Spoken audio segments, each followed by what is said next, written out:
देखिए अब आगे कहा है उसने, in India there are 3 types of government. 3 tier का मतलब होता है लेवल्स, TIERS को। इंडिया में 3 लेवल होते हैं गवर्नमेंट के, पहला सेंट्रल गवर्नमेंट, दूसरा स्टेट गवर्नमेंट और तीसरा लोकल गवर्नमेंट। तो पहला है सेंट्रल गवर्नमेंट, इसका नाम ही यूनियन गवर्नमेंट होता है। दूसरा स्टेट गवर्नमेंट, जैसे यूपी की गवर्नमेंट, जम्मू कश्मीर की government.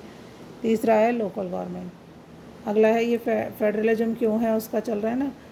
Each tier, TIER, tier मतलब level of government has its on jurisdiction. Jurisdiction मतलब area.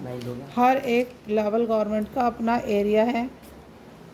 Prescribed in constitution, constitution ने बताया है कि कौन सी गवर्नमेंट किस एरिया पे कंट्रोल करेगी।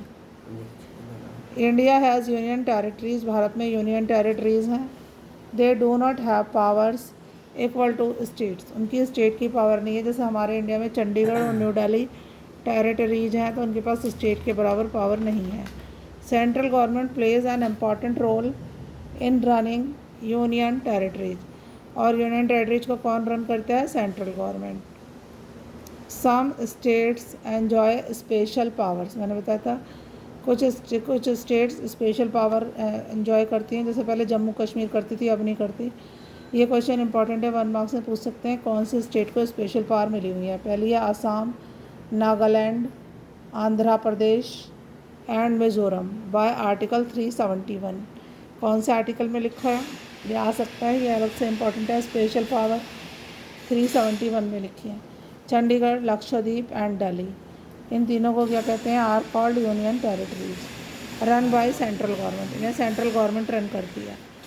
आप 3 लिस्ट पढ़ेंगे, union list, state list, concurrent list. इस पर क्वेश्चन 99% आता है, अलग से पूछ सकते हैं, तीनों में डिफरेंस पूछा जाता है बड़े क्वेश्चन में।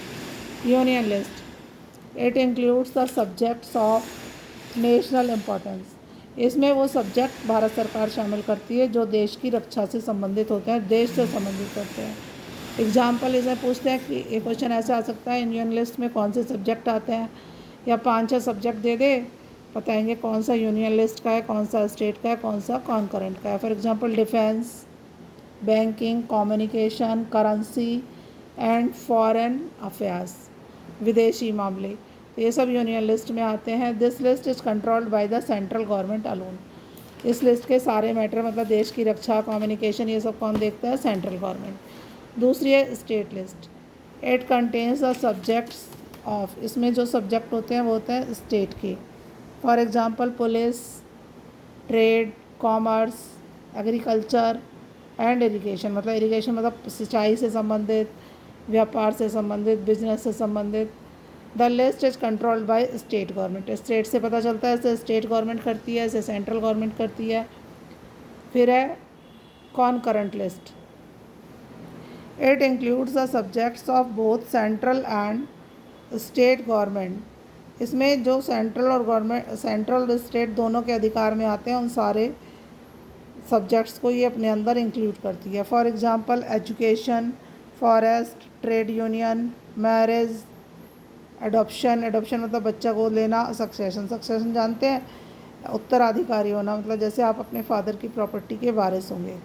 The laws can be made by both governments, नए जो कानून बदले जाएंगे उसमें दोनों गवर्नमेंट शामिल होंगी।